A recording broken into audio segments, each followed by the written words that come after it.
गुरुदेवो महेश्वरः गुरुसाक्षात् परब्रह्म तस्मै श्री गुरवे नमः।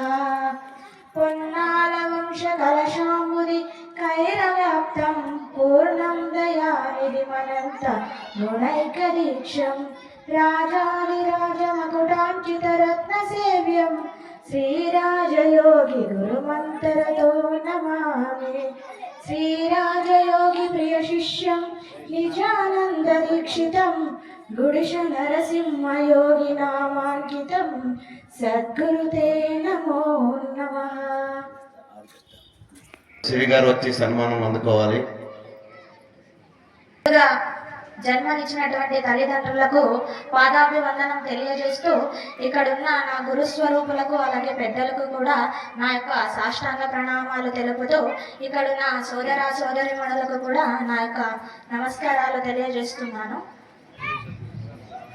ఇక్కడ ఈరోజు చెప్పాలనుకుంటున్న విషయం పరిపూర్ణం అంటే ఏంటి, దాన్ని గురు పర్యవేక్షణలో ఎలా తెలుసుకోవాలి, ఎట్లా తెలుసుకొని జన్మ కడతీర్చుకోవాలి అనేది ముందుగా పరిపూర్ణం గురించి చెప్పాలంటే ఇది అన్నిటికీ అతీతంగా ఉంది అని అంటారు.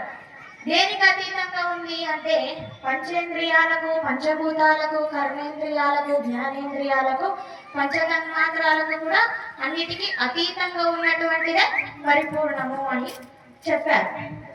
మరి పంచభూతాలకు, పంచేంద్రియాలకు అతీతంగా ఉన్నటువంటి ఈ పరిపూర్ణము చూపులతో చూడలేనటువంటిది, శబ్దము వినలేనటువంటిది, వాసన ఎరగనటువంటిది, వాక్కులకు అందనటువంటిది, స్పర్శ అసలే లేనటువంటిది అని తెలిపారు పెద్దలు. మరి పరిపూర్ణం గురించి కృష్ణ దేశికేంద్రుల వారు ఏం తెలిపారు అంటే పరిపూర్ణం అనేది ఒట్టి సాకు మాటల ద్వారానే గురువు శిష్యునికి తెలియపరుస్తాడు అని చెప్పారు. ఒట్టి సాకు మాటలే. దాన్ని నిజంగా చూసినటువంటి వాడు ఎవరున్నారు అంటే ఒక గురువుకి 1000 మంది శిష్యులు ఉన్నారంటే 1000 మంది 1000 ఆలోచనలతోనే వస్తారు.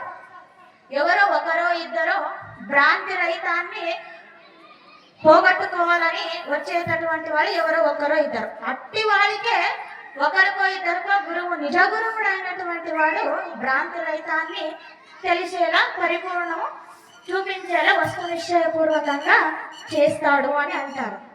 మరి పరిపూర్ణము తెలిసింది నాకు, పరిపూర్ణము నాకు అంతా తెలుసు అనేటటువంటి వాడు నిజంగా అజ్ఞాని. పరిపూర్ణము ఎందుకంటే పరిపూర్ణం తెలుసు అనేటటువంటి వాడు మూర్ఖుడే, అజ్ఞానియే పరిపూర్ణం తెలుసు అని చెప్తాడు. మరి అవిజ్ఞేయంగా అగోచర రూపకంగా ఏదైతే శక్తి ఉంది, సాక్షిభూతకంగా దీనికి అంతటికి కారణమై నడిపిస్తుంది అని మనం ఏదైతే నమ్ముతున్నామో ఇది భ్రాంతి, మాయలో పడే ఉంది ఉంది అని నమ్ముతున్నాం. కానీ ఉంది అని నమ్మడమే కానీ దాన్ని చూసామా అంటే ఎవరు చెప్పలేం. మరి నిజంగా పరిపూర్ణం పెరిగినటువంటి శిష్యుడు, నిజ శిష్యుడు ఉంటాడు కదా, అట్టి వాడు పరిపూర్ణమందు తనే లేకుండా పోతాడు అని ఇక్కడ పరిపూర్ణమందు తెలియజేశారు. మరి ఇక్కడ తెలుసు అనేటటువంటి వాడు, తెలుసుకున్నటువంటి వాడు ఎట్లా అంటే ఒక కన్నడలో ఒక గాథం ఉంది, దాన్ని తెలుగులో సామెతలు అని కూడా అంటారు. ఏమంటే తుమ్మిద కూడా తొడుకుదిల్లా అని అంటారు. అంటే ఒక కడవ నిండుగా ఉంటే అది అడకదు బెడకదు అంటారు. అది ఒక చోట నుండి ఇంకొక చోట పెడితే అది ఏ శబ్దం చేయకుండా ఉంటది. అది అర్థంగా ఉన్న కడవ చూడండి, దాంట్లో ఉన్న నీళ్ళు చాలా శబ్దం చేస్తాయి. శబ్దం చేసే దాన్నే అందరూ దానికి ఆకర్షితులయ్యే చూస్తారు. కానీ నిండుగా ఉన్నటువంటి కుండని ఎవరు చూడరు. అర్థంగా ఉన్న నీళ్లలో మన శబ్దం చేస్తుంది అది కడవ. ఎక్కడ పెట్టినా ఆ నీళ్లు ఎందుకంటే మాయా భ్రాంతిని తెలియజేస్తుంది. అది అక్కడే ఆకర్షితులం అవుతున్నాం. కానీ నిజమైన పరిపూర్ణము ఎట్లా ఉంటుందంటే అది ఏ చోట ఉన్నా అది ఏ శబ్దం చేయకుండా నిశ్చల స్థితిలోనే ఉంటది. అక్కడ మనం ఆకర్షితులం అవ్వం. మాయలో పడుతున్నాం కానీ నిజమైన పరిపూర్ణాన్ని ఎరగటం లేదు అని దీని అర్థం. మరి వేమన గారు పరిపూర్ణం గురించి ఒక పద్యం చెప్పారు. ఏమంటే, గురుతు గారు చెప్పే గురుడు ఎవడూ లేడు, గురు తెలిగే శిష్యుడు ఎవడూ లేడు, గురుడు శిష్యుడనుట గుట్టెత్తు చేనురా విశ్వదాభిరామ వినురవేమ అని అన్నారు ఇక్కడ వేమన గారు.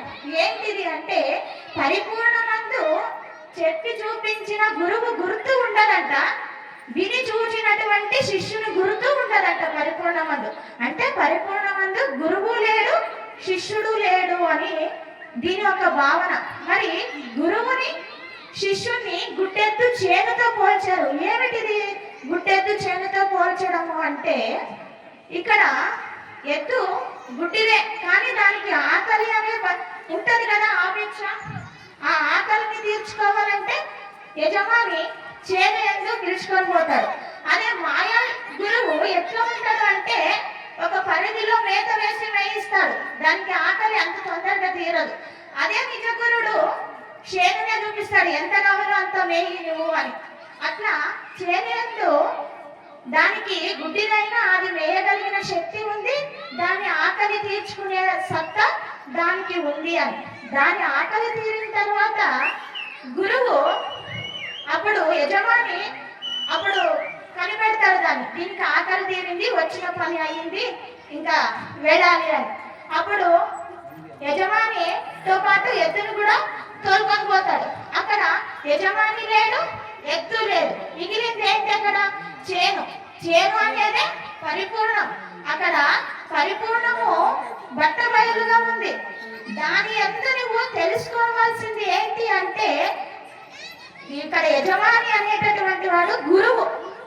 ఒక మాయ గురువు ఒక మేత వేసి నేర్పిస్తాడు కానీ నిజ గురుడు అయినటువంటి వాడు చేనునే చూపిస్తాడు అని అర్థం ఇక్కడ. అందుకే ఒక గురువుతో పరిపూర్ణాన్ని తెలుసుకోవాలి అంటే బ్రహ్మాండ కటాహాన్ని చూపిస్తాడు గురువు. ఆ కటాహాన్ని భేదించుకోవాలి అంటే శిష్యునికి అంత సత్తా ఉండాలి. అది నిజ శిష్యుడైనటువంటి వాడు ఆ పరిపూర్ణాన్ని తెలుసుకొని భ్రాంతి రహితాన్ని వదిలించుకొని ఈ జన్మ కడ తీర్చుకుంటాడు అని ఈ ఒక పరిపూర్ణముకి ఒక భావన. ఇవన్నీ సాగు మాటలు అని కూడా చెప్పారు కృష్ణదేశ కేంద్రుల వారు. మరి పరిపూర్ణము చెప్పేటంత పెద్దదాన్ని కాదు, కానీ ఏదో పెద్దలు చెప్పిన వాక్యాలు నాకు తెలిసిన రీత్యంగా తెలిసిన ఒక రీతిలో చెప్పాను. ఏదైనా తప్పులుంటే క్షమించాలి పెద్దలు అని చెబుతూ జై గురుదేవ సద్గురు మహారాజ్ కి జై.